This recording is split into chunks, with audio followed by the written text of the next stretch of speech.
Nous voilà en train de cheminer dans cette année nouvelle. Cette année que nous avons dit, prenons possession de notre héritage. Parce qu'il y a un héritage qui nous est échu. Il y a quelque chose qui nous est donné. Il y a quelque chose que Dieu a en partage pour nous. Ce passage, nous le lisons dans Deutéronome, chapitre 1er, le verset 6 à 8, où Dieu parle à Moïse en lui disant, vous avez assez demeuré sur cette montagne.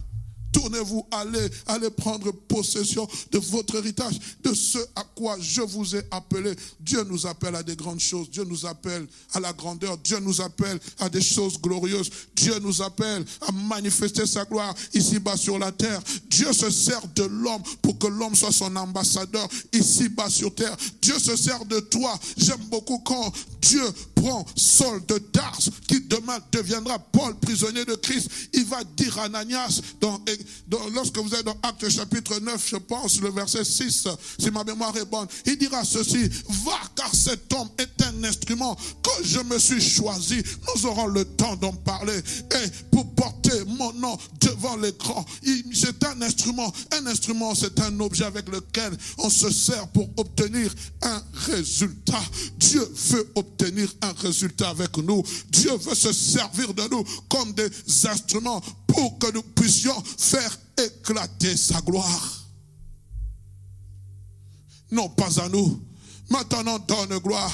Non pas à nous, et attendant donne gloire. Dieu choisit les choses faibles de ce monde, les choses viles de ce monde, les choses qui n'ont pas d'importance, afin de confondre les fortes, afin de confondre ceux qui sont remplis de sagesse.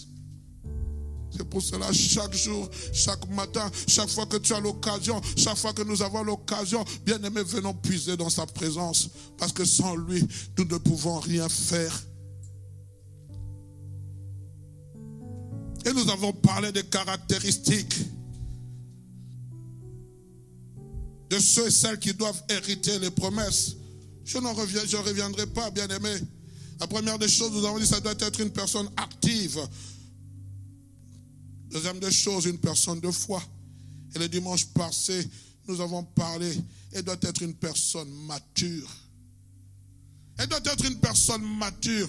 Parce que je crois, bien aimé, l'héritage que Dieu veut donner à son fils ou à ses filles, il veut donner à des héritiers ou des héritières qui sont matures. Colossiens, Galates chapitre 4, verset 1, 2, la Bible dit ceci. Or, aussi longtemps que l'héritier est un enfant, je dis qu'il ne diffère en rien d'un esclave, quoi qu'il soit le maître de tout. Il est sous des tuteurs, des administrateurs, jusqu'au temps marqué par le Père. Parler d'une personne mature, je l'ai dit le dimanche passé, nous allons y revenir. C'est parler d'un adulte, d'un certain âge, une personne réfléchie, une personne qui est posée, qui fait preuve d'une certaine sagesse ou d'une certaine responsabilité liée à son âge. Je ne pourrais pas donner à ma fille qui a 10 ans la gestion de 1000 euros. Elle n'a pas encore cette capacité de connaître la valeur de l'argent, l'importance de l'argent. Je ne pourrais pas lui donner la clé de ma voiture et lui dire, va démarrer la voiture, amène-la moi. Pourquoi? Elle n'a pas encore cette capacité. J'ai oublié ce passage. Cette femme syrophénicienne qui vient vers Jésus parce que son enfant était malade. Et Jésus-Christ dit, il n'est pas bon de donner, je pense aux enfants, la nourriture. Il y a des choses, bien aimés, qu'on ne donne pas aux enfants parce qu'ils sont encore enfants. Il y a des choses qu'on donne aux personnes matures. Quand nous parlons officiellement l'âge adulte de l'enfant des personnes, c'est 18 ans. Mais il a été démontré scientifiquement qu'une personne devient mature, surtout les filles entre 18 et 30 ans. C'est là qu'elles atteignent l'âge de la maturité. Et les études ont toujours démontré que c'est vrai que les filles deviennent pubères avant les garçons. Elles ont plus le sens de responsabilité avant les garçons. J'ai une fille qui a 10 ans, mais elle est très attentionnée envers son frère. Et vous allez voir, il y a certains garçons qui ont le même âge qui ne seront pas attentionnés envers leurs autres frères. Pourquoi? Parce qu'il y a une certaine chose qui se développe dans la nature de la femme avant l'homme. C'est scientifiquement prouvé. Mais ce n'est pas dit qu'un garçon ne peut pas devenir mature avant. Non, c'est dit, ce sont des études. Et il y a un pourcentage plus élevé par rapport au sexe féminin qu'au sexe masculin. On est ensemble. Nous avons parlé de Jésus-Christ, l'âge à laquelle il a commencé son ministère. Dans Luc chapitre 3, verset 23, on dit Jésus-Christ avait environ 30 ans lorsqu'il commença son ministère. C'est symbole de maturité, symbole de responsabilité. Aujourd'hui, il est fort dommage. Je m'adresse à cette jeunesse aujourd'hui de constater que même à 30 ans, on n'est même plus mature. Je me pose la question, nos parents faisaient comment quand ils s'est mariés à bas âge? Qu'est-ce qui s'est passé? Quand j'apprends que ma mère s'est mariée, elle avait moins de 20 ans. Le tout, bien aimé, c'est dans la préparation. La maturité s'acquiert avec la préparation.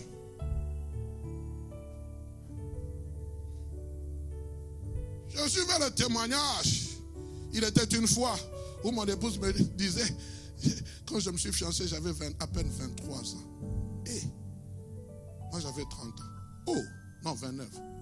Oh, mais comment on a pu faire? À 23 ans, à 24 ans, elle est venue à la maison. Comment ces choses étaient possibles? On a développé une certaine maturité. Hey, pasteur, je n'ai que 22 ans. Waouh. Pasteur, je n'ai que 24 ans. Waouh. Le tout, c'est dans la responsabilité qu'il y a à toi.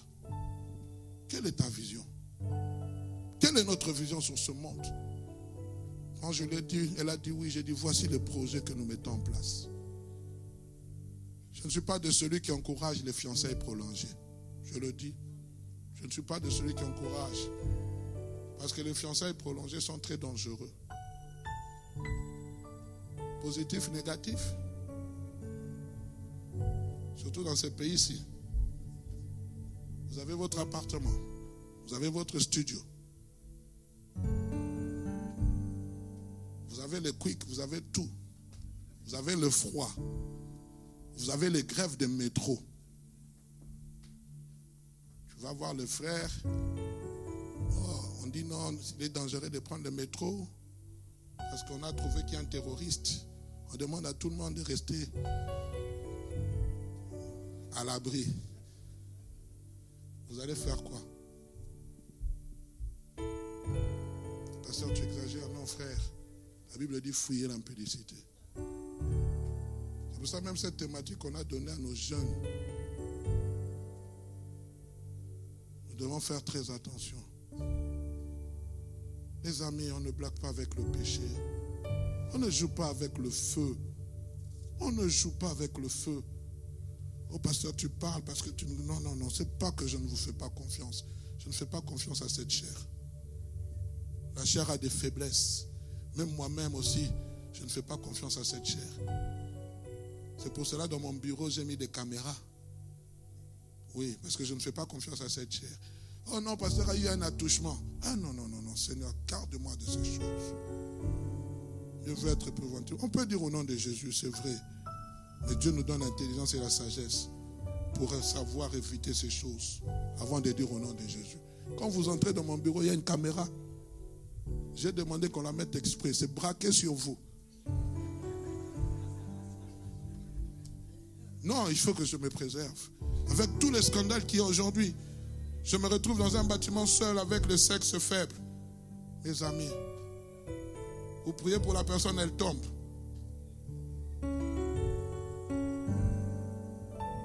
Que Dieu nous garde. Je peux continuer. Bien-aimé, je suis de celui qui croit qu'il y a certaines réalisations, des promesses qui sont liées à notre âge ou à notre maturité. Lorsque nous avons lu ce passage. Et pour qu'un héritier puisse jouir pleinement et librement de son héritage, il faut qu'il puisse atteindre l'âge adulte, mais aussi qu'il soit reconnu apte à pouvoir en bénéficier. C'est pour cela dans certains clauses de testamentaire, plutôt dans certains testaments, on met des clauses. Pourquoi? Tu peux avoir l'âge d'hériter, d'avoir l'héritage. Mais le problème, c'est est-ce que tu es apte à l'hériter? Il y a quelquefois des tests plutôt psychologiques pour voir si tu es apte à avoir cet héritage. Parce que nous devons savoir, bien-aimés, quand nous possédons un héritage, c'est-à-dire qu'il y a le testataire qui s'est sacrifié pour composer cet héritage. Jésus-Christ est mort pour nous. Il a donné de son sang. Il a donné de sa vie. Il a donné de tout pour que toi et moi, nous devenions des héritiers de promesses. Il n'y a point d'héritage sans sacrifice. Même la personne qui te lègue son héritage, c'est un sacrifice qu'elle fait. Parce qu'il y a des gens qui prennent possession de l'héritage, ils n'ont fait aucun effort. Nous sommes des jouisseurs sans effort. Mais en amont, il y a quelqu'un qui s'est battu, qui s'est peut-être réveillé le matin. Quand je vois cette femme qui s'appelle ma mère, Lutgard Kapinga Kapangula, aujourd'hui qui nous a légué des biens, mais comment elle s'est battue, bien aimée. La dernière fois, je parlais de cela avec mes frères et sœurs, se réveillant le matin. Elle s'est réveillée alors qu'elle n'avait qu'une seule maison. Nous sommes retrouvés dans une maison de 3 pièces, salon, 2 chambres. La salle de bain était à l'extérieur. C'était la première fois de ma vie où je devais me laver à l'extérieur. Toilette à l'extérieur. J'ai dit, mais Seigneur, nous sommes hauts. J'étais dans un quartier où il était calme. Et là, vous entendez une musique toute la nuit. La première fois, je n'ai pas dormi. Pendant une semaine, je n'arrivais pas à dormir. Un vacarme assourdissant. Je voyais cette maman se réveiller le matin. 5h, 4h30, prendre ce qu'on appelait à l'époque le foula, ou les taxibus, ou les bus, partir dans ce marché vendre des babouches en plastique pour nous ramener de quoi manger. La dernière fois, ma soeur me racontait, une fois, je voulais aider ma mère pour aller faire la commande de pain. Elle m'a dit, va dans ce quartier s'appelle Njili. Vous ne le connaissez peut-être pas. C'est un quartier reculé. Elle dit, je suis allé, j'ai pris le transport en commun en retour. J'ai dit à ma maman, comment tu fais pour aller chaque jour là-bas commander le pain? Et j'ai vu cette maman qui, avec 1 euro, 2 euros, 3 euros, 4 euros, acquérir d'autres parcelles. Aujourd'hui, elle est morte. Elle vous laisse tout ça. Et vous vous en jouissez comme si vous n'étiez pas conscient. Les inconscients ne peuvent pas jouir d'un bon héritage. Parce que même lorsque on te lègue un héritage, il faut respecter celui qui t'a légué l'héritage. Combien elle est morte. C'est à la sueur de son front qu'elle t'a donné. Je m'adresse aussi aux étudiants. Vos parents sont en train de suer pour vous envoyer de l'argent à partir d'un certain pays. Vous en prenez, vous en faites quoi? J'ai étudié dans ce pays, on m'a envoyé l'argent 2 fois. Une fois par mon père, une fois par ma mère en tant qu'étudiant. Le reste de la vie, c'était effort personnel. Dans notre langage, on dit effort perso. On a fait toutes sortes de jobs. C'est pour cela que je respecte les étudiants qui se battent. Quand je vois les frères comme Rémi, Dadi, mariés avec des enfants, s'habillent en costume, cravate, j'ai dit waouh. Il y a un Dieu que vous servez qui est fidèle. Je ne cite que eux, mais je sais qu'il y a plusieurs étudiants. Ce n'est pas facile, frère. Vous n'êtes ni boursier, mais vous devez payer un loyer. Vous devez manger. Vous devez vous habiller. Vous devez payer les études. Sans bourse. Et toi, on t'envoie à la fin du mois, virement, Western Union, tout ce que tu veux. C'est la belle ville, la Dolce Vita. Inconscient, inconsciente. Après épargner, mais de côté. Inconscient. Je dis souvent, vous avez la grâce. Nous, on a fait toutes sortes de travail. C'est dans ce pays où j'ai appris qu'il n'y a pas de sous-métier. Diplôme, on pas au pasteur de l'église. Nous sommes allés travailler dans des poubelles où vous devez trier les déchets. Vous mettez des masques, vous mettez toutes sortes de choses. Je connais la valeur de l'argent. Quand tu ne connais pas la valeur de l'argent, tu en feras des dépenses inutiles. Mais quand tu connais la valeur d'1 euro, tu vas savoir gérer ça. Que celui qui a des oreilles pour entendre, entende. Alléluia. Écoutez ce que le livre des Hébreux dit. Il dit ceci. Excusez-moi. Il a dit ceci dans Hébreux 11, 12. Nous souhaitons seulement que chacun de vous reste actif jusqu'à la fin. Alors tout ce que vous espérez se réalisera. Ne devenez pas paresseux, mais vivez comme ceux qui croient. Comme ceux qui croient qu'ils sont patients, ceux-là reçoivent le bien que Dieu a promis. A promis, bien aimé, il y a des biens que Dieu nous a promis. Il y a des choses que Dieu nous a promises. Mais il faudrait, bien aimé, que nous puissions être conscients de cela. Et aussi longtemps que nous sommes des immatures, nous ne sommes pas conscients. C'est pour cela que Joseph avait eu un rêve quand il avait 17 ans. Mais tellement qu'il n'était pas conscient de la grandeur de ce rêve, Dieu l'a fait passer par des moments où il devait prendre conscience. Le jour où il a rencontré Pharaon, qu'est-ce qui s'est passé? On a dit, Pharaon a dit, on m'a dit que c'est toi qui sais découvrir les énigmes. Il va dire, non, ce n'est pas moi, mais c'est Dieu. Il était préparé pour rencontrer Pharaon.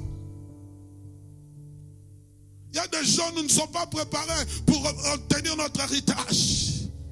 J'aime beaucoup cette histoire. Alors Joseph dit, trouvez-vous un homme intelligent et sage, établissez-le. Et Pharaon dit, où trouverons-nous un homme intelligent qui a la connaissance comme toi? Bien aimé, j'aimerais dire, lorsque j'étais en train de dormir, le Seigneur était en train de mettre mon esprit en disant, dis à mon peuple, la connaissance s'acquiert. On peut beaucoup prier, c'est bien, mais la connaissance s'acquiert. À un moment, nous devons nous asseoir et nous laisser enseigner, soit par le Seigneur lui-même, pour acquérir la sagesse, pour acquérir la connaissance. Parce qu'il faut que nous la recherchons. Dans le monde actuel, tu peux être un grand prieur. Je ne suis pas contre la prière. J'aime la prière. Tu peux être un grand chasseur des démons. Mais si tu ne sais pas t'asseoir pour acquérir la connaissance, tout ce que tu fais sera vain. Oh Seigneur, oh nous marchons par la foi. Oui, je marche par la foi. Mais à la fois, ajoutez la connaissance. À la fois, ajoutons la sagesse. À la fois, ajoutons ce qui est nécessaire pour que notre foi soit dynamisée. Dieu n'est pas contre les études. Dieu n'est pas contre les études. Dieu n'est pas contre la médecine. Dieu n'est pas contre ces choses. Je ne veux pas être de celui qui forme des hommes spirituels seulement, mais je veux aussi être de celui qui forme des hommes qui ont besoin de connaître.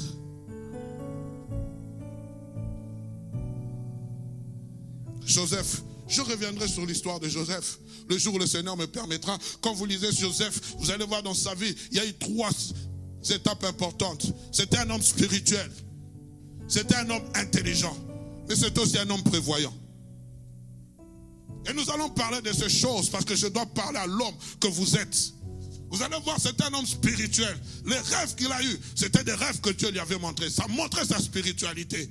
Sa spiritualité aussi se demande du fait lorsqu'il était chez Potiphar. La femme de Potiphar, parce que la Bible dit que Joseph était beau. J'aime beaucoup, j'ai souligné cet élément. Donc on peut être spirituel et beau.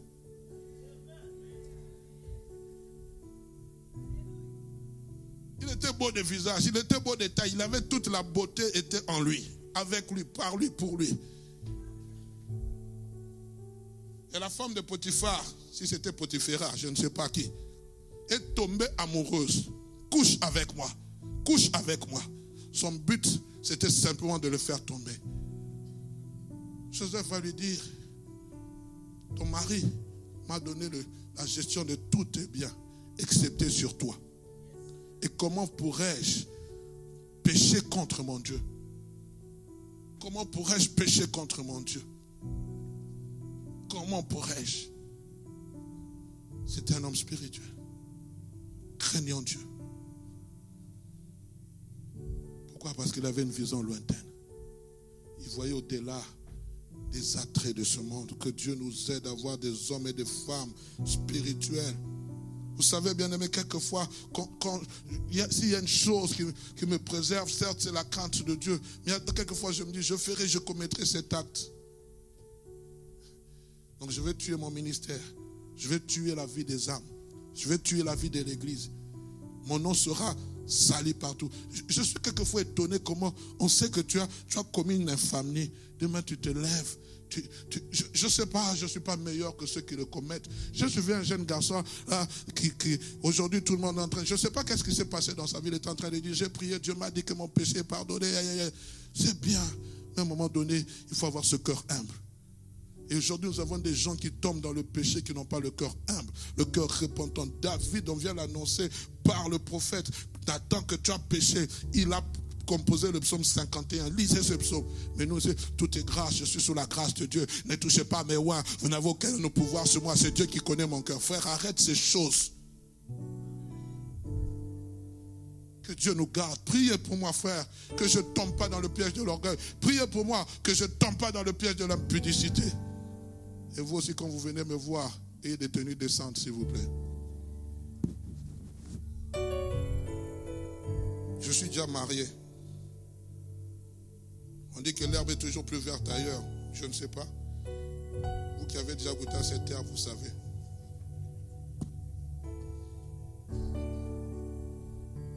Bien aimé, nous sommes tous appelés au stade de l'enfance. De quitter le stade de l'enfance pour passer au stade adulte. Mature, capable d'assumer nos responsabilités. Pour cela, il est nécessaire de passer à la vitesse supérieure. Et pour arriver, bien aimé, à cette maturité chrétienne, à cet état d'homme fait, l'un des challenges qui nous conduit par cette voie, bien aimé, de la maturité spirituelle, c'est de ressembler, de développer en nous le caractère de Christ. J'aime beaucoup ce qu'on dit des disciples. Ces gens qui ont bouleversé le monde sont arrivés chez nous et Jason les a reçus. Et on dit que c'était pour la première fois qu'on appelait les disciples des chrétiens. Chrétien veut dire comme Christ. On doit voir en nous la nature de Christ. Tous les jours, on doit voir dans notre langage, dans notre comportement, dans notre façon de nous habiller. Oui, dans notre façon de nous habiller. Oui, actuellement, nous supportons une certaine équipe. Mais toutes les danses ne sont pas des danses chrétiennes. Même la chicotte que vous dansez là.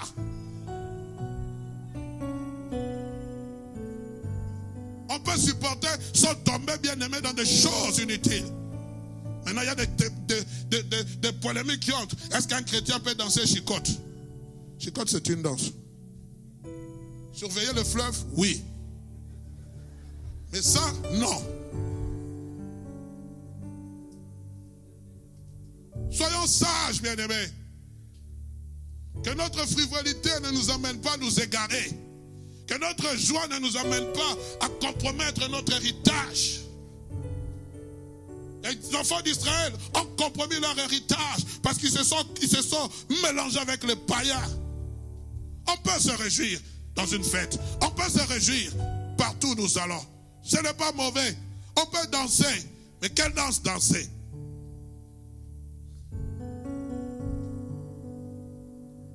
On peut danser, oui. On peut se réjouir.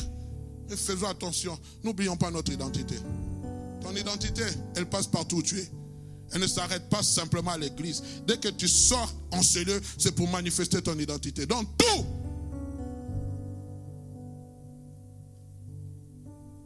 Alors faites attention, mercredi.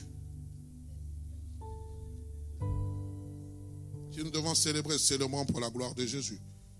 Réjouissons-nous, mais faisons attention. Nous sommes enfants de Dieu. Lumière du monde, celle de la terre. Et alors j'avais parlé de 3 clés, je vais aller rapidement. La première clé, et je vais insister dessus, c'est la conception. Il il y a la conception, il y a la gestation et il y a l'enfantement. La première clé, bien-aimé, qui nous aide à grandir dans la maturité, c'est la conception. Et l'apôtre Paul dit dans 2 Corinthiens chapitre 3, verset 5, ce n'est pas à dire que nous soyons par nous-mêmes capables de concevoir quelque chose comme venant de nous-mêmes. Notre capacité, au contraire, vient de Dieu. Quand on parle de la conception, c'est-à-dire quelque chose qui est imaginé, quelque chose qui est élaboré dans notre esprit. C'est quelque chose qui est créé, échafaudé, découvrir. Et je l'ai dit, bien-aimé, Dieu se sert de l'homme en insérant dans son sein un projet, un dessein, en élaborant une vision, un plan d'action. Il conçoit ces choses et vient te les placer dans ton sein. À travers peut-être un rêve, à travers peut-être une parole de connaissance. La Bible dit, je connais les projets que j'ai formés sur vous. Projets de paix et non de malheur, afin de vous donner un avenir et de l'espérance. Et cette même Bible rajoute dans le livre de Jean, chapitre 15, verset 16. Ce n'est pas vous qui m'avez choisi, oh j'aime beaucoup ce passage, mais c'est moi qui vous ai choisi, afin que vous alliez et que vous portiez des fruits et que ce fruit demeure. C'est un choix de Dieu. Dieu te choisit, Dieu m'a choisi, Dieu nous a choisis. Il a inséré en nous un plan. Il a inséré en nous un projet. J'aimerais vous responsabiliser. Quel est le projet que Dieu a sur ta vie? Quel est le projet que Dieu a sur ta vie? Quel est le projet que Dieu a sur toi? C'est un projet de paix, de bonheur. Les choix et les décisions viennent de nous-mêmes, ça ne vient pas de Dieu. Dieu dit, je t'ai choisi. Je portais mon regard sur toi. Il conçoit, il fait cela. Exode chapitre 25, verset 40. Dieu dit, regarde et fais d'après le modèle que je t'ai montré sur la montagne. Voilà, ce n'est pas vous qui m'avez choisi, mais moi je vous ai choisi. Je vous ai établi afin que vous alliez, que vous portiez du fruit. Voilà la finalité de tout projet. Que vous portez des fruits et que vos fruits demeurent. Il faut bien aimer porter des fruits.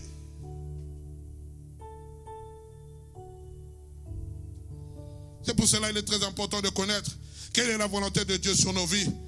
Et quel rôle nous devons jouer ici-bas sur cette terre. J'aime souvent le dire, tu n'es pas un accompagnateur, tu n'es pas une accompagnatrice, tu es venu jouer le rôle. Bien-aimé, dès l'instant où tu connais les projets que Dieu a pour toi, tu dois te comporter en conséquence. Quand Joseph a connu le projet que Dieu avait pour lui, il s'est comporté en conséquence. Il a refusé les avances de la femme de Potiphar. Il s'est comporté en conséquence. Dis à ton voisin, si tu as un projet, comporte-toi en conséquence. Si tu es timide, regarde celui qui est à ta gauche.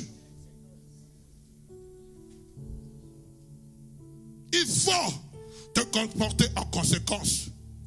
Toute conception divine en nous tient compte de notre disponibilité à être porteur ou porteuse de la chose dans notre sein. Car la chose que nous portons sera notre motivation. On vient dire à Jésus, Hérode cherche à te tuer. Il a dit non, je me comporte en conséquence. Je suis enceinte des projets. Allez, dites à ce renard, je marche aujourd'hui, demain et le 3e jour, j'en aurai fini. Il avait un plan d'action. Quels sont nos plans d'action, Église de la Bonne? Quel est ton plan d'action pour l'année 2024? Dieu lui-même sert. Il a dit que mon juste vivra par la foi. Par l'hiverne. Oh non, mais Dieu a dit à Abraham, va-t'en de ton pays.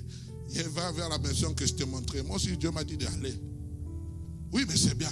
Quel est ton plan d'action? À la fin de l'année, quel bilan vas-tu établir? Quel bilan allons-nous établir? Dieu lui-même sait, pasteur, il connaît toutes choses. Mais s'il connaît toutes choses, va chercher sa face. Allons chercher sa face. Amen. Écoutez ce que Dieu dit à Jérémie, dans Jérémie chapitre 1er, le verset 5e. Il dira une chose, je prendrai seulement la première partie. Avant que je t'eusse formé dans le ventre de ta mère, je te connaissais. Wow. J'aime ça. Il dit avant que je t'eusse formé, c'est-à-dire avant que tu sois un embryon, avant que tu deviennes un fœtus dans le ventre de ta mère, moi je te connaissais. Mais ce que j'aime bien aimé, il dit donc avant ta conception, je te connaissais. On va y revenir. Mais pour démontrer que celui qui est l'auteur de toutes choses, remarquez la façon dont Dieu est en train de se présenter. Il dit avant que je t'eusse formé dans le ventre de ta mère. Il ne dit pas avant que tes parents t'eussent formé. Ah, non. Il dit avant que je tue. Donc Dieu se révèle comme étant le Père géniteur, comme étant celui qui a engendré Jérémie. Ce n'est pas tes parents, Jérémie, qui t'ont engendré. Ce n'est pas leur amour mutuel qui a fait qu'ils puissent s'unir ensemble, que toi, Jérémie, tu naisses. Non, cela vient de ma volonté. C'est moi, Dieu, qui voulais autant opportun que toi, Jérémie, tu sois dans ce monde. Ce n'est pas le fait que papa et maman, non. C'est moi, Dieu, qui a décidé au temps où toi, tu devais sortir du sein de ta mère. Avant même que tes parents n'aient le projet de t'appeler Jérémie. Avant même que tes parents n'aient le projet de te concevoir. Avant même que tes parents ne puissent aller voir les médecins pour dire que nous désirons avoir un enfant. Moi, Dieu, je t'avais déjà, je te connaissais bien avant ces choses-là. Avant que tu sois un embryon. Jérémie, moi, je te connaissais. Oh, je m'adresse à Jérémie ce matin. Je suis en train de dire, Dieu te connaissait avant que tu naisses, avant la date de ton anniversaire là, avant qu'on fête tes 50 ans, avant qu'on fête tes 1 année, avant qu'on célèbre ta naissance, avant que tout le monde puisse dire gloire à Jésus, il nous est né un fils. Moi, Dieu, je te connaissais. Oh my God. Donc il est le Dieu qui vient même avant que toi tu naisses. C'est pour cela que Jésus pouvait dire avant qu'Abraham ne soit, moi je fus.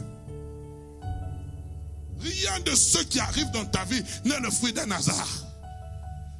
J'aimerais dire à quelqu'un, rien. Mais tu dois savoir, tout ce qui arrive dans ta vie, ce n'est pas le fruit d'un hasard, mais c'est peut-être aussi le fruit d'un choix et d'une conséquence de ta part. Dieu nous a créés pour des bonnes œuvres. Lisez Éphésiens chapitre 8, verset 10. Des bonnes œuvres qu'il a préparées dans l'avance, afin que nous les pratiquions.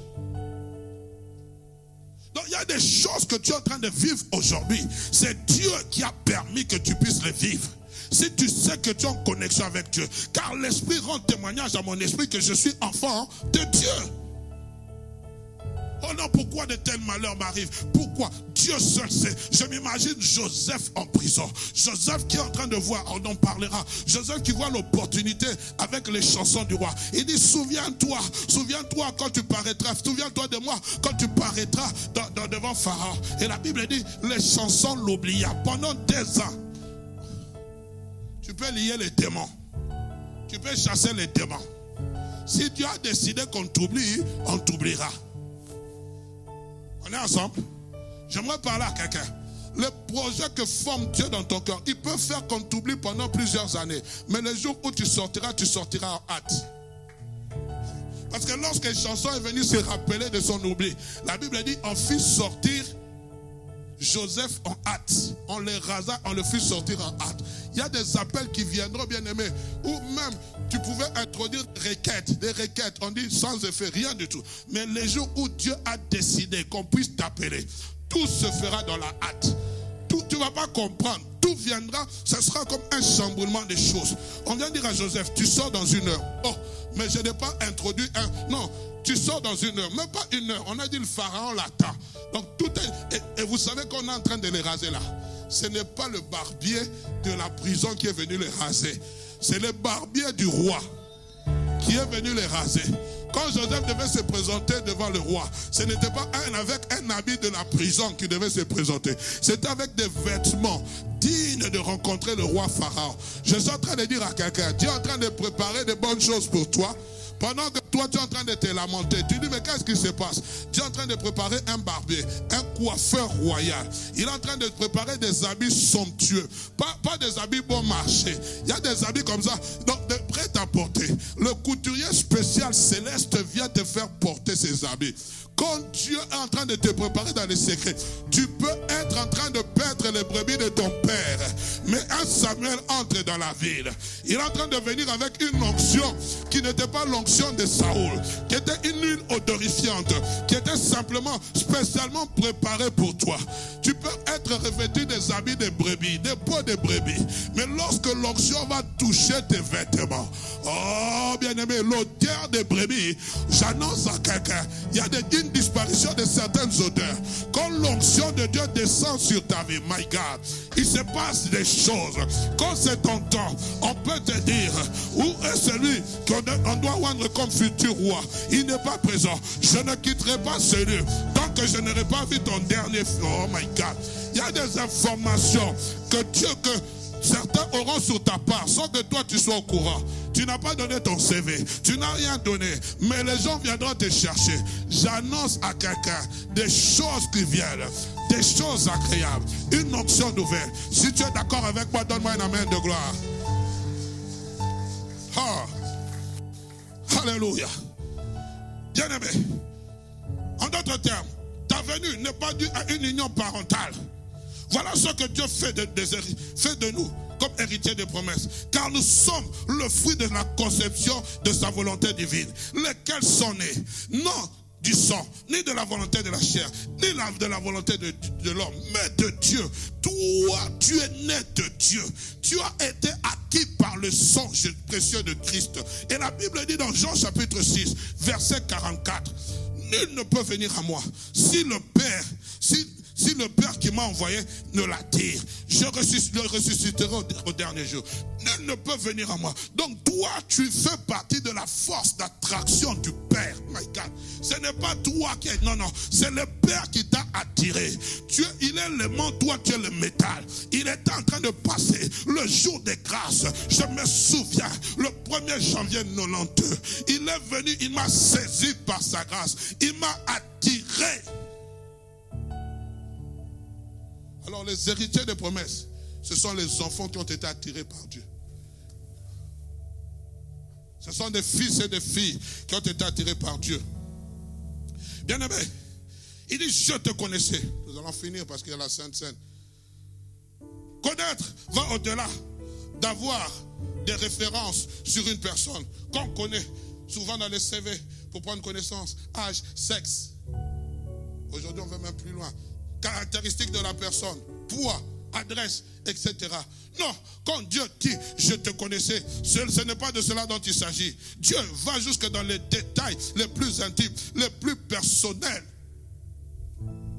D'où cette fameuse phrase, lorsque Samuel est allé chercher le futur roi d'Israël, ce qu'il dira dans Samuel chapitre 16, verset 7, il dira, et l'Éternel dit, ne prends pas garde à son apparence, à la hauteur de sa taille, car je l'ai rejeté. L'Éternel ne considère pas ce que l'homme considère. L'homme regarde à ceux qui frappent les yeux, mais l'Éternel regarde au cœur. Oh, l'homme regarde. L'homme que vous voyez ici, il était en forme vide. Hein? Quand celle qui est devenue mon épouse m'a accepté. Je pesais 71 kilos. Maintenant, je ne vais pas vous dire à combien. Quelque chose de bien petit pour venir de Hugues Arnaud Tchissou. Merci parce qu'elle a cru. Vous êtes là, c'est pas mon style, c'est pas mon style, c'est pas mon style. Elle avait dit, hein, moi, je n'étais pas son style. Elle aimait les hommes noirs. Nous sommes des tanks jaunes, terre jaune. Mais le Seigneur a renversé la donne. Une fois, j'aime lui dire, aujourd'hui, tu saurais si c'est où.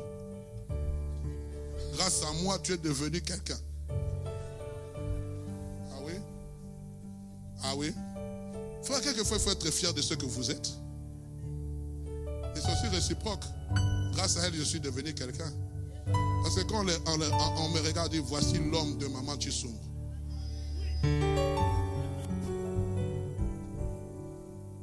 Vous regardez à l'apparence. Dieu regarde au cœur. Ma soeur, quand on vient te faire la cour, oh, je peux parler. Ne regarde pas l'apparence. Regarde au cœur. L'apparence, c'est vrai, ça attire. Et tu sais que tu peux modifier l'apparence. Il est modifiable. Surtout l'amour nous rend malléables. Quand tu aimes, tu deviens malléable. Je ne vais pas citer les noms ici, sinon on dit, pasteur, tu exagères. Hein? Notre soeur qui a modéré, ce que j'ai dit faux. Notre frère qui filme, est-ce que j'ai dit faux? L'amour nous rend malléables. Il y a des choses qu'on va changer parce que nous aimons la personne. La façon de nous habiller, la façon de parler, la façon de marcher, la façon de... Tout devient malléable. Et puis maintenant on dit, ah, tu commences à ressembler à... On devient fusionnel. L'amour nous rend fusionnel. Ah, je prie que tu puisses vivre ces choses. Amen. Alors, première des choses que j'aimerais vous dire, la valeur intrinsèque d'une personne ne peut être jamais estimée par rapport à ce qu'elle a. par rapport à ce qu'elle possède. Non. La valeur intrinsèque d'une personne est estimée par rapport à ce qu'elle est. Ce qu'elle représente. Et c'est là où Dieu veut amener l'Église à comprendre. Ce n'est pas ce que tu as qui fait de toi ta valeur. C'est ce que tu es. C'est pour cela la première des choses que Dieu travaille en nous. J'ai beaucoup aimé ce que l'homme de Dieu a dit hier. C'est notre être intérieur, notre caractère. Tu ne peux pas te valoriser par rapport à ce que tu as. Parce que ce que tu as peut être éphémère. Mais ce que tu es peut demeurer. J'aime beaucoup comment Dieu se présente à Moïse. Il dit, je suis celui qui suis. Il n'a pas dit, je suis celui qui a. Proverbe chapitre 12, verset 8 dit, un homme est estimé en raison de son intelligence. Et j'aimerais dire ceci, note cela. Ce que tu as plus de valeur que ce que tu es a plus de valeur que ce que tu as. Parce que ta valeur de départ, ton 1+1, repose sur ce que tu es. Vous m'accordez quelques minutes? Écoutez, allez dans Job chapitre 1er, versets 1 à 3. Vous allez voir, Job chapitre 1, versets 1 à 3. Regardez comment on est en train de présenter Job. Il y avait dans le pays d'Ut un homme qui s'appelait Job. Et cet homme était intègre et droit. Il craignait Dieu et se détournait du mal. Ça, c'est ce que Job est. Il était, s'il vous plaît, remettez verset 1er. Il était intègre et droit, craignant Dieu, se détournant du mal. C'est ce qu'il est. C'est ce qui a fait sa valeur. Deuxième des choses, verset 2. Il naquit des fils et 7 fils et 3 filles. Mais passons. Verset 3 plutôt. Il possédait 7000 brebis, 3000 chameaux, 500 paires de bœufs, 500 ânesses, un très grand nombre de serviteurs. Et cet homme était plus considéré que tous les fils de l'Orient. C'est ce qu'il a. Et nous connaissons la suite de cette histoire. Le diable va se présenter à Dieu et va détruire tout ce qu'il a. Et la Bible dit dans toutes ces choses, Job ne pécha point contre Dieu. Il n'a pas touché son intégrité, ce qu'il est. On va toucher son corps, mais à la fin, parce que ce qui est avait plus de valeur que ce qu'il est, ce qu'il a, qu'est-ce qui va se passer à la fin? La Bible dit, je n'ai pas le verset, je pense dans le dernier chapitre du livre de Job, la Bible dit, et l'Éternel restitua à Job le centuple de tout ce qu'il possédait. Pourquoi? Parce qu'il avait gardé la valeur de ce qu'il est. Si tu gardes la valeur de ce que tu es, Dieu est capable de te bénir au-delà de toute attente. C'est ce que tu es qui a plus de valeur. C'est pour cela, travaille ce que tu es au lieu de travailler ce que tu as. Je peux continuer. Nous connaissons la suite. Deuxième des choses que j'aimerais que tu soulignes, et nous allons clôturer par là. Ce que tu as, ce que tu es plutôt, va valoriser ce que tu as. Ce que tu es va valoriser ce que tu as. Dieu ne peut pas nous bénir tant que nous ne sommes pas ce qu'il désire que nous soyons. Parce que chaque bénédiction, lorsque Dieu envoie sa bénédiction, retiens ces choses. Lorsque Dieu envoie sa parole, sa bénédiction dans ta vie, il faut d'abord préparer l'homme qui devienne ce qu'il doit être pour recevoir la bénédiction. C'est pour ça que nous parlons de la maturité. Je ne peux pas posséder un héritage sans d'abord être mature, être adulte, sans avoir l'âge de l'adulte. Mais ici nous sommes dans le domaine spirituel. Il faut être ce que tu es pour posséder ce que tu dois avoir. Donc lorsque nous parlons de Deutéronome, allez prendre possession de votre héritage. Le peuple d'Israël était déjà ce que Dieu voulait qu'il soit. On avait éliminé l'ancienne génération qui avait murmuré. Maintenant, c'était une nouvelle génération. Et Dieu leur sentait prêt. Il dit, vous avez assez demeuré. Le temps de préparation, le temps où je vous ai préparé est arrivé à terme. Maintenant, possédez ce, parce que vous êtes devenus ce que vous devez être. Est-ce qu'on se comprend? Est-ce que je peux encore m'expliquer? Un enfant naît. Il naît, il a un jour. Mais tu décides que quand il va atteindre tel âge, je vais lui donner une part de mon héritage. Qu'est-ce que tu vas faire? Tu vas tout travailler pour que cet enfant devienne ce qu'il doit être pour avoir la part à son héritage. Et je suis en train de vous dire, Dieu est en train de nous travailler pour posséder. Si tu n'es pas ce que tu es, tu ne pourras pas entrer en possession. Avoir obtenu. Je vais clôturer bientôt. Écoutez ce que Paul dit. Philippiens chapitre 2, verset 13. Car c'est Dieu qui produit en vous le vouloir et le faire, selon son bon plaisir. Mais j'ai beaucoup aimé la version de la Bible du français courant. Car Dieu agit parmi vous, il vous rend capable de vouloir et de réaliser ce qui est conforme à son propre plan. C'est-à-dire quoi? Dieu d'abord travaille ton être pour posséder ce que tu dois avoir. Il faut que tu obtiennes la valeur. J'ai donné une valeur de n plus 1 pour atteindre la valeur n plus 10. C'est quand tu auras atteint cette valeur n plus 10, c'est un exemple. C'est là que Dieu maintenant va libérer ce que tu dois avoir. Mais pour avoir ce que tu dois avoir, pour posséder ce que tu dois avoir, il faut que Dieu crée en toi aussi le... Amen. Dieu crée en toi le vouloir et le faire. Tant que dans ta vie, tu ne voudras pas, tu ne voudras pas faire. La Bible parle du paresseux. Le paresseux dit qu'il y a un lion dehors. Il ne bouge pas. Bien-aimé, posséder son héritage, ce n'est pas pour les paresseux. C'est pour les gens qui veulent obtenir ce que Dieu. Mais il y a un travail. Le premier travail, c'est un travail où Dieu fait un travail pour qu'il puisse élever une certaine maturité pour que tu deviennes ce que tu es. Lisez l'histoire de Josué. Josué, lorsqu'on parle de Josué, j'ai lu l'histoire. Moïse va à la rencontre de Dieu. On dit qu'il était accompagné d'un jeune serviteur du nom de Josué qui servait Moïse. Mais quand Josué est devenu l'homme qu'il devait être, Dieu, on le présente autrement. J'aimerais dire, il y a certaines choses qui sont associées à ce que tu es. Tant que tu ne deviendras pas ce que tu es, tu vas pleurer, tu vas gêner. Le travail n'est pas encore fini. Pour que Joseph puisse dire, ce n'est pas moi, c'est Dieu qui va résoudre ce problème. Joseph était devenu ce que Dieu voulait qu'il soit devant Pharaon. C'est pour ça qu'il dira à Moïse, je te ferai Dieu devant Pharaon. Parce qu'à un moment donné, Dieu tout travaille pour que nous puissions atteindre ce que nous devons être. L'homme qui se tient ici devant vous, pour être ce que je suis, vous parlez. Ne pensez pas que c'est un travail d'une journée. C'est un travail de plus de 24 ans. Où Dieu m'a brisé, où Dieu a taillé mon caractère, où Dieu a taillé mon audition. Entendre ce que les gens disent. Mais je suis devenu ce que Dieu veut que je sois. Et c'est ça que Dieu veut. Un jour, toi aussi tu deviendras, ou tu l'es déjà, mais tu ne sais pas saisir le sens que Dieu t'a donné. Nous en parlerons le dimanche prochain. Que Dieu vous bénisse. Qu'il soit avec vous.